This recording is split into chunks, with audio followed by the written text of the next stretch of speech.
Effectively, every game remaining on the New Orleans Saints schedule is a must-win game at this point, but against the Atlanta Falcons, that's even more true than ever. We got all of that and a little bit of lagniappe for you on today's episode of Locked On Saints.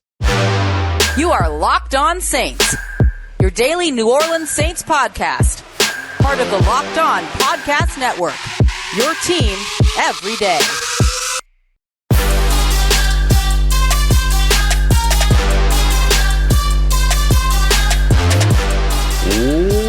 What is good, Who Dat Nation and Who Dat family? Welcome into another episode of Locked On Saints, your daily podcast covering your favorite team, the New Orleans Saints, part of Locked On Podcast Network, your team every day. Thank you, as always, for making Locked On Saints your first listen of the day every day. Don't forget, you can subscribe and follow for free on YouTube or wherever you get your podcasts so you never miss the latest episodes. And if you want to keep the conversation going, take part in our exclusive film studies, Q&As, and much more, you can become a Locked On Saints insider today by simply sending the text WHODAT to 504-285-7473 to join a community I would love for you to be a part of. As always, I'm your host, Ross Jackson, at Ross Jackson Nola on your favorite social media, your New Orleans Saints expert, credential member of the media, Saints News Network, Tuesdays on the Locked On NFL podcast, and here with you every single Monday through Friday on Locked On Saints. And today's episode of Locked On Saints is brought to you by BetterHelp. Find a bright spot this season with BetterHelp. Visit betterhelp.com/lockedon so that you can get 10% off of your first month. On today's episode of Locked On Saints, we're going to be taking a look at the Jackson 5. We're going to look at offense and defense, all the things that we usually do. How can the New Orleans Saints get their win against the Atlanta Falcons? And to kick it all off, I want to establish how important this win against the Atlanta Falcons is, because it might be the most important game that the New Orleans Saints have played so far this season, and it might be the game that we look back at the end of the year and go, that game changed everything for the New Orleans Saints. This is an absolute must-win for this team from three different perspectives that I'll give you. The first of which is, of course, what it means for the team. That's always most important.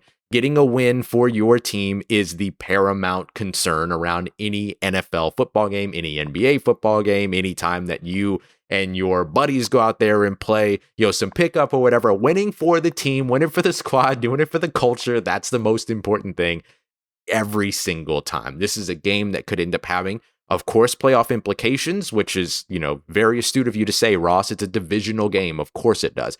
But when you look at how, let's just say, narrowly contested this, closely contested this NFC South division is, advancing to 6-4, while your other opponents could be falling to 4-7, becomes remarkably important. And you would be getting a head-to-head win while doing that to that opponent and lifting yourself to a 6-4 or 6-4 schedule on the season. And it gives you kind of that immediate, the first early head-to-head nod over that team in the division, all that. The second thing is that this would be a massive win for the personnel of the New Orleans Saints. A lot of people not convinced by Derek Carr. A lot of people not happy with Dennis Allen. A lot of people very unhappy with Pete Carmichael and the offensive system, all of which have their warranted pathways and they have their warranted arguments as well.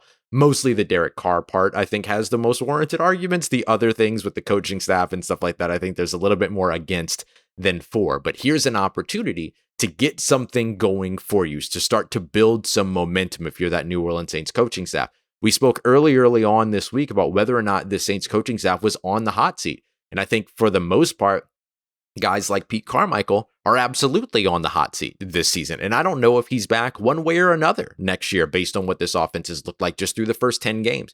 But the next 7 games give you a little bit of an opportunity to prove something, whether that means that you're hanging on as an offensive coordinator but not a play caller, whether that means you're hanging on with some other position, whatever. Like, this is an opportunity for you to prove something that you should be a part of this organization in some way or another.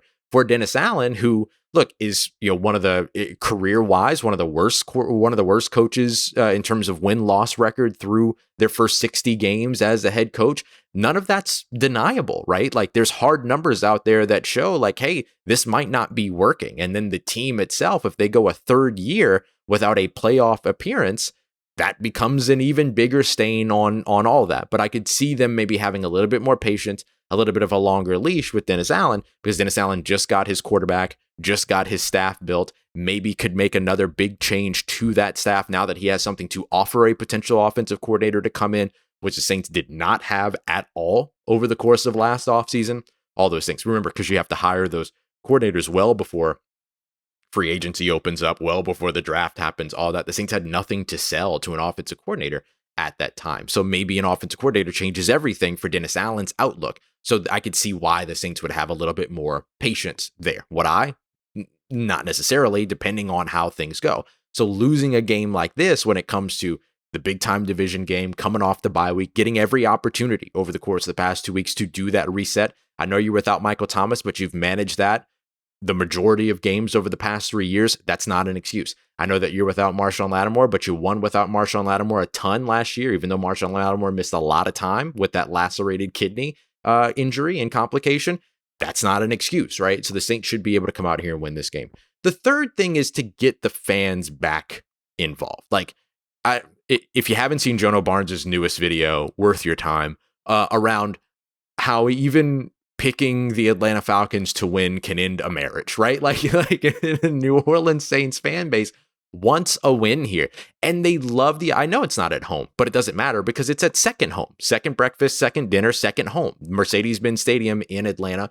You want to go in there and own that stadium. You want to bring that win back to a re-energized fan base because you're about to go on a home streak, right? A homestead over the course of the next few games and everything. So you want that energized feeling going into what's going to be a huge game against the Detroit Lions, could potentially be made even bigger by winning this game and then getting that sort of dome field advantage back, which has been missing drastically for this team over the course of the past. Is it safe to say, is it fair to say handful of years, almost handful of years? Then this is a game. This is the game to go and get that done in. This is the one where you can go out there and show, hey, we're the team that you should be rooting for and that you should be comfortable rooting for and having some hope in, some faith in, all of those things. So I think that, like, from those three perspectives, this is an absolute must-win game for the New Orleans Saints. Puts them in position as a team to be in the postseason, puts them in position as a coaching staff and on a personnel level, on a Derek Carr level, on a Dennis Allen level, on a Pete Carmichael level, on a defensive level, however it is that you want to look at it, to say, hey, don't worry, we're righting the ship here. And in three, re-energizing the fan base, which I think needs to be re-energized right now. That's why I picked the New Orleans Saints to win this game 28-3. And I don't care if that's homerish. I don't care if that's unprofessional. I don't care if that's not journalistic. Doesn't make a difference to me right now. Ain't no way I'm picking the New Orleans Saints to drop this game to the Atlanta Falcons. You end marriages that way. I'm not about that. So I'm looking at the New Orleans Saints to go out there and see this game as a real opportunity and buy into this rivalry a bit and see it as a real opportunity to rejuvenate their season. 5-5 is not far off from where we predicted them to be through the first 10 games. There's an absolute opportunity for them to still be a 10-win team. There's an absolute opportunity for them to still be a playoff team. And it all begins on Sunday in an absolute must-win matchup. If they do not win this game, it's going to be very, very hard to convince this fan base to continue to pull for bigger goals this season, right? Like, no matter what, Saints fans are going to root for the New Orleans Saints, but bigger goals this season all rest on the shoulders of a win in Atlanta. How did the New Orleans Saints get that done? Well, we're going to take a look at all of that, starting over on the defensive side for the New Orleans Saints, what they need to do to beat an Atlanta Falcons offense that's struggling in something that New Orleans Saints fans are very, very familiar in, play calling. We got that coming up for you as we continue on with today's episode of Locked On Saints, part of Locked On Podcast Network, your team every day.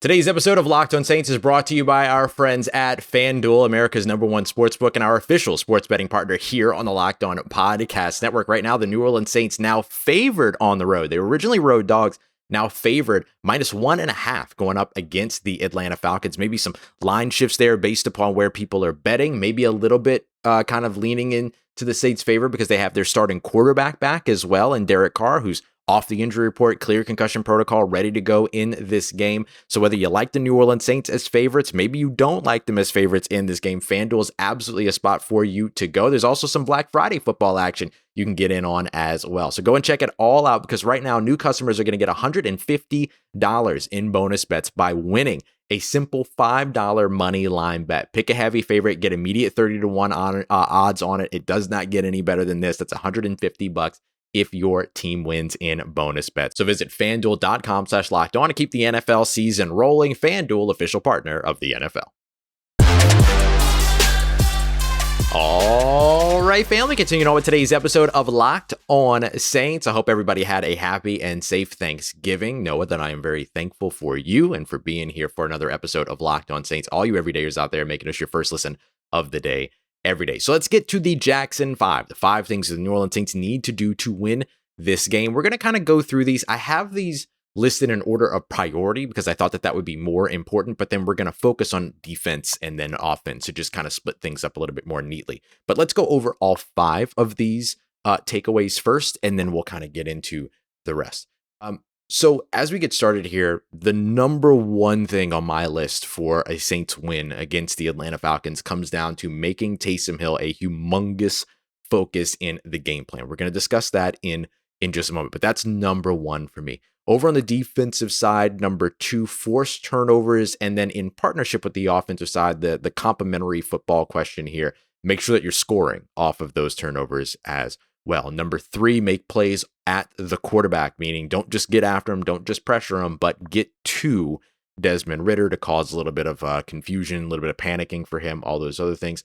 Number 4, get Alvin Kamara cooking as well, especially early, and find a way to establish the run. And then number 5 on the defensive side, limit scoring potential regardless of yardage. So I want to focus on points 2, 3, and 5 here, which are going to be focusing on forcing those turnovers, making plays at the quarterback, and then limiting scoring potential regardless of yardage. And a lot of this all comes down to a big issue that the Atlanta Falcons have had so far this season, which is play calling. Their situational play calling is borderline, well, I don't want to say borderline terrible. It's been terrible. I mean, their situational play calling has been pretty bad so far this season. Now, maybe that's something that they look to adjust over the course of the bye week, but if that's still something that they're struggling with, then that opens up a real opportunity for the Saints to be able to have some things go their way.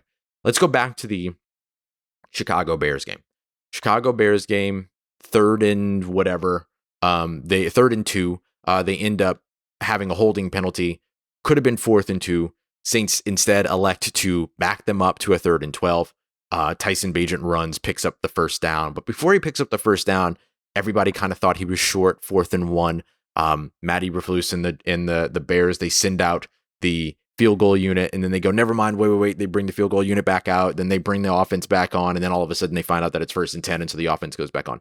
And so it was really interesting to sort of watch the concern for New Orleans being that, well, if we give them the 4th and 2, they might be aggressive and go for it. Let's back them up to the 3rd and 12 and then make it a little bit tougher. Maybe they end up with a 4th and 8 or something like that. That, of course, did not happen. It was a bad decision.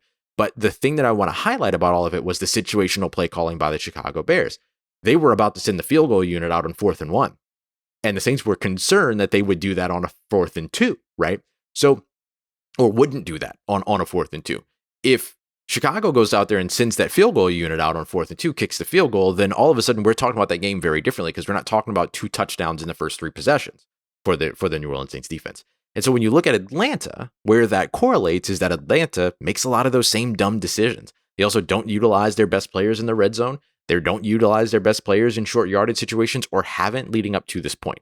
A lot of opportunity to address your offensive system and scheme, approach, what your sort of menu is in different situations, things like that, over the bye week when you're not getting ready for an opponent, right? You have a full week of not having to focus on that opponent, and then you just focus on yourself. What's working? What's not working? How to adjust? What do we add? What do we take away? What do we cull? What do we narrow? All those other things.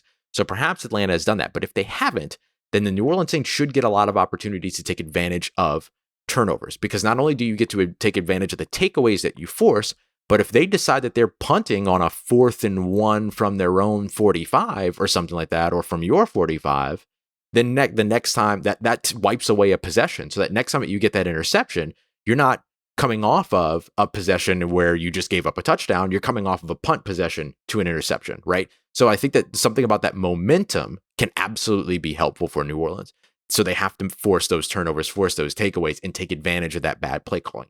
Part of that bad play calling, too, is execution over on the offensive side and not putting passes where they need to be, not running, not holding on to the football, all of these other things. So all of these things kind of complement those areas where things just kind of get exponentially worse for an Atlanta Falcons offense who, once they fall behind, can't catch up because of the poor play calling. So opening up, taking away, scoring points off of turnovers opens up a little bit more of that gap to where they struggle to close. So I think that becomes this huge extra piece of it, and why I kind of highlight the play calling as a big thing that kind of ties all of this together.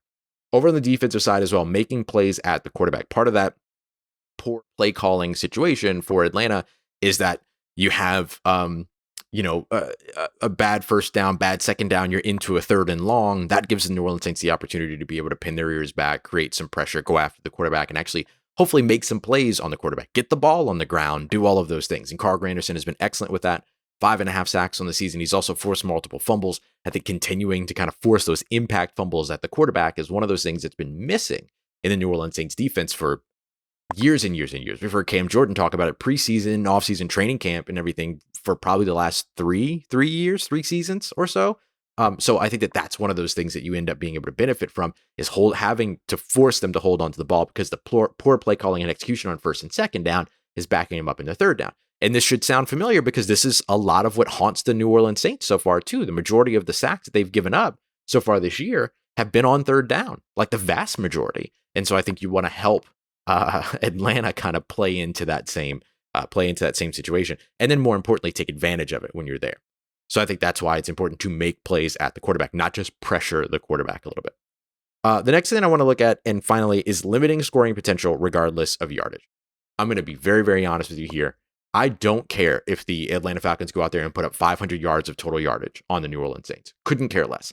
As long as that scoreboard stays down. You can pick up all the yards between the 20s that you want, but if you fall apart in the red zone, or if you as a defense hold strong in the red zone and force field goals or take the ball away, things like that, you can have all the yardage that you want. Don't give up the points on the board.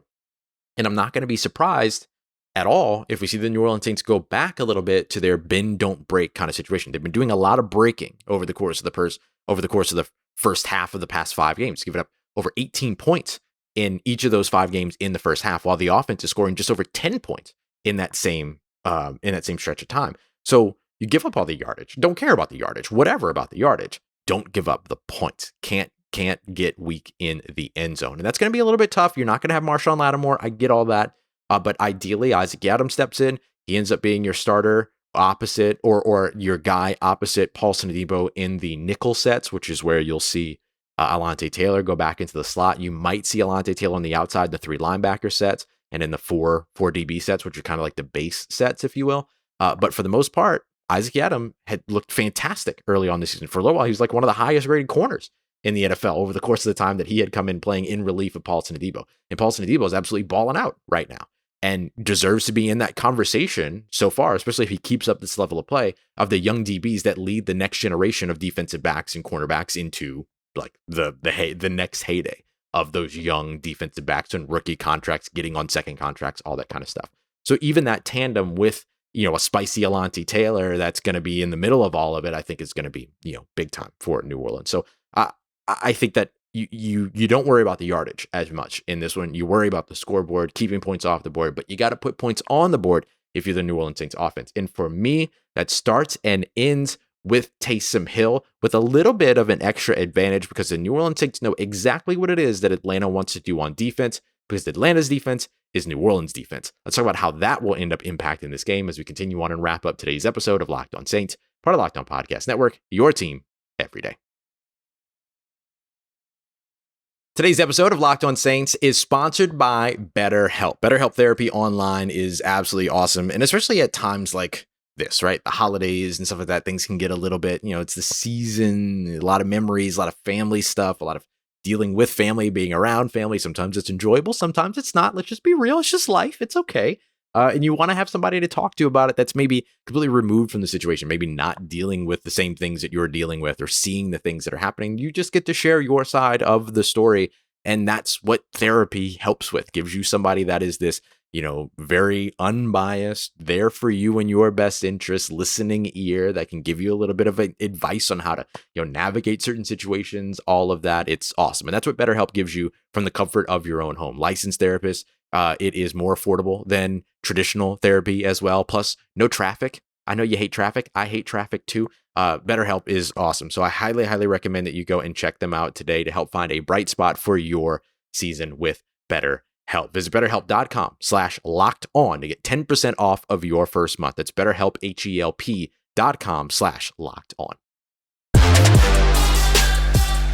Let's get it, Who Dat Nation. Wrapping up today's episode of Locked On Saints with a look at how the New Orleans Saints can beat the Atlanta Falcons on the defensive side, or on the offensive side going up against the Atlanta Falcons defense, because of their familiarity with what it is that Ryan Nielsen and that Atlanta Falcons defense wants to get done. Appreciate you for making Locked On Saints your first listen of the day every day. Hope you had a wonderful and happy Thanksgiving. Don't forget to go and check out history being made. Locked On Sports Today, our YouTube page, the first national sports 24/7 YouTube stream. Go and be a part of history. Go and check out Locked On Sports Today right now and subscribe. All right, so as we wrap up today's show, what I want to look at are my kind of two and a half offensive pieces to winning this game. And I think one of the things that kind of ties it all together is the fact that the Saints know what it is that Atlanta wants to do on defense. Now, on the other side of this, Atlanta knows what the New Orleans Saints want to do on defense. They've played 10 games. There's video. There's tape. Like there's something to review and all that. Like I get all that, but I do think that knowing that Ryan Nielsen, who is of course formerly the co-defensive coordinator and defensive line coach for the New Orleans Saints, was with the New Orleans Saints from 2017 through 2022. Joined Atlanta as their defensive coordinator just this past offseason. He knows what it is that the New Orleans Saints want to do on offense. The New Orleans Saints know on offense what it is that Ryan Nielsen wants to do to stop that. So does that give Ryan Nielsen the advantage? Does that give Pete Carmichael and Dennis Allen the advantage? And Derek Carr the advantage? We'll see how it all ends up panning out. But I do think that this is something to where the New Orleans Saints can finally kind of feel comfortable walking into a matchup and getting a fast start, because they know what it is that Ryan Nielsen's going to want to do. The thing that's going to be really interesting is how does this impact the Taysom Hill game plan? Because for me, the number one key in this game, and number one on my Jackson 5, is that Taysom Hill has to be a huge part of the game plan. But does Ryan Nielsen's familiarity with the New Orleans Saints maybe limit Taysom Hill a little bit more? In 12 games, Taysom Hill's got 4 rushing touchdowns. He's thrown for passing touchdowns. He's got a receiving touchdown. He's got a blocked punt. I mean, the guy's done he's completed 76% of his passes against Atlanta as well over on the defensive side. He has been absolutely incredible for this team. And in the last 13, in the 13 games, Taysom Hill has gotten 10 or more touches. That means combined rushes or carries and receptions. Doesn't even include the passing stats. If he's got 10 or more touches, which has happened 13 times in his career with the New Orleans Saints, they're 12-1. Then you look at where the Saints are so far this season in our kind of half key, or half key for the offense, half key for the defense, in scoring off of turnovers. They're 5-0 when they simply score off of turnovers. You know what I mean? So I think that the thing that you're looking at here is getting Taysom Hill involved in the game plan. It is a part of your bread and butter. It's what works. It's what's successful for the New Orleans Saints. And so I think you have to let that be a big part of your game plan. It's just going to be interesting to see how Ryan Nielsen and his knowledge of how the Saints like to utilize Taysom Hill, how that ends up factoring in. But then does that also give us the opportunity to finally see the New Orleans Saints do something different and more creative with Taysom Hill as well? We've seen some pieces of it. Obviously, the Colin Saunders game plan is a lot of fun and everything, but you look at all the counter punches that come with Taysom Hill. Remember, they brought in Colin Saunders on that one play to where they had him run out into the flats, looked like he was going to be a lead blocker. He goes out to the flats. They wanted to go to him. He actually drew two players on a double team. So then Taysom Hill reads through his progressions and he finds another receiver in the back of the end zone, Juwan Johnson, I believe. And so you have to understand that there's many things that you can do with the Taysom Hill as opposed to just QB power. Utilizing him out of the backfield, utilizing him out of the slot, utilizing him at tight end. The Atlanta Falcons have been awful against tight ends all season. So Juwan Johnson, Taysom Hill is a receiver. Jimmy Graham, if he's active for the first time in 3 games, 4 weeks, if you include the bye week, those guys have a real opportunity to have big games against this Atlanta Falcons defense, which has struggled with those tight ends, those big body, speedy, guys, athletic guys, we'll call it. And then the final thing that I want to look at here when it comes to our Jackson 5 on the offensive side of the football, is getting Alvin Kamara cooking early and establishing the run. So this is really 2 different things for me. getting Alvin Kamara established early means he should be on the field for the first drive. I think it was against Minnesota where like he wasn't even on the field at all during the first drive. Not that it was a long drive, but these little things that tend to kind of like pipe up for the New Orleans Saints sometimes, where like, you mean Alvin Kamara, one of your best players, just like wasn't on the field for that entire drive.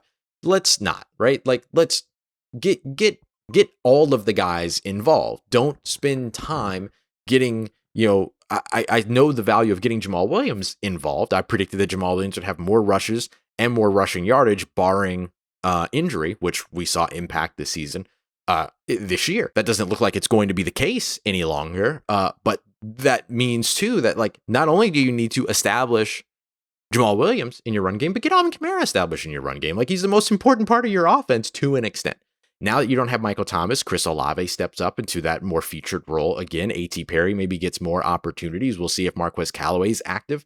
Rashid Shaheed over the top. Like he got a 68-yard touchdown from Andy Dalton last year. There's no reason he shouldn't be another guy. He shouldn't get more of those targets in this game.